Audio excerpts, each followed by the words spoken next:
Hello friend, आज हम पढ़ेंगे कि एड्स क्या होता है। एड्स का पूरा नाम है एक्यूरेट इम्यूनोडिफिशियेंसी सिंड्रोम है। यह रोग एक HIV अर्थात ह्यूमन इम्यूनोडिफिशियेंसी वायरस द्वारा होता है। इस रोग से पीड़ित व्यक्ति की रोगों से लड़ने की जो शक्ति होती है धीरे धीरे कमज़ोर हो जाती है। इस रोग का विषाणु शरीर की रक्षक श्वेत रुधिर कणिकाओं या मस्तिष्क की कोशिकाओं को प्रभावित करता है, जिसके कारण कुछ वर्षों बाद शरीर सामान्य रोगों से भी अपना बचाव नहीं कर पाता है। यानी कि इस रोग के द्वारा जो हमारे शरीर में श्वेत रुधिर कणिकाएँ होती हैं और जो मस्तिष्क की कोशिकाएँ होती हैं उसे इस पर ज़्यादा उसका प्रभाव पड़ता है और धीरे धीरे हमारा शरीर एकदम कमज़ोर हो जाता है और अनेक बीमारियों से ग्रसित भी हो जाता है। अंत में रोगी की मृत्यु हो जाती है।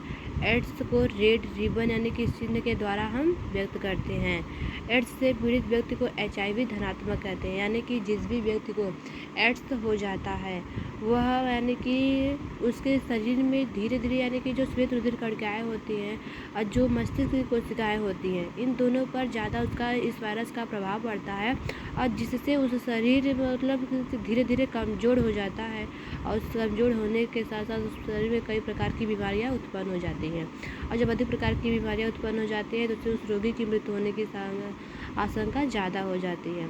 इस चिन्ह के द्वारा हम एड्स को पहचानते हैं और इस चिन्ह को हम रेड रिबन के नाम से जानते हैं।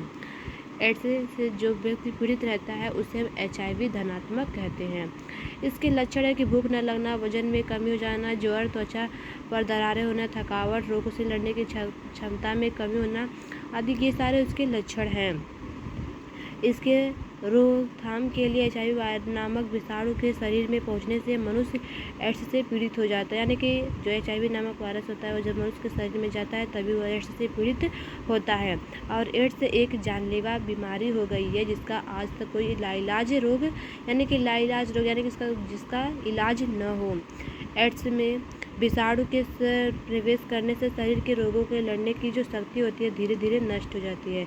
यानी कि एड्स के द्वारा हमारे शरीर में विषाणु प्रवेश करते हैं और वह धीरे धीरे हमारे शरीर को कमज़ोर बना देते हैं, जिससे हमारा शरीर अन्य रोगों से लड़ने में असमर्थ हो जाता है और इस रोग के विषाणु संक्रमित व्यक्तियों से स्वस्थ व्यक्ति में कई तरीकों से पहुँचते हैं।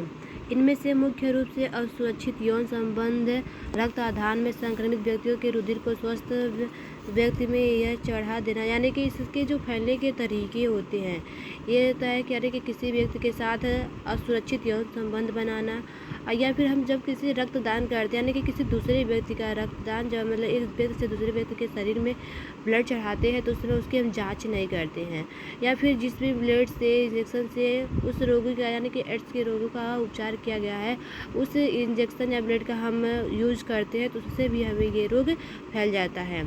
यह बीमारी संक्रमित गर्भवती माताओं से बच्चों में भी आ जाता है, यानी कि अगर किसी कोई स्त्री गर्भवती है और उसे ये रोग हुआ है तो उसके बच्चे में भी ये रोग उत्पन्न हो जाता है। इस एड्स से बचने के लिए हमें इंजेक्शन लगाने में बिस्तर में साफ सफाई, नई सुई या सिरिंज का प्रयोग करना चाहिए। यानी कि जब भी हम इंजेक्शन लगाते हैं तो उस समय हम अक्सर साफ सफाई और नई सुई का ही प्रयोग करना चाहिए, नई सिरिंज का प्रयोग करना चाहिए। रक्त आधान से पूर्व रक्त की जांच भली, यानी कि जब भी हम रक्त को दान करते हैं किसी पे लगाते हैं किसी के शरीर में प्रवेश करते हैं तो उसकी जाँच करनी चाहिए। नस्लीय दवाओं के इंजेक्शन नहीं लेने चाहिए। लेजर या ब्लेड का उपयोग सावधानीपूर्वक करना चाहिए। एड्स कारणों से बचकर ही हम एड्स को सुरक्षित हो पाएंगे। इन सारे कारणों से ही हम अगर सही बचे रहेंगे तभी हम एड्स से बच सकते हैं।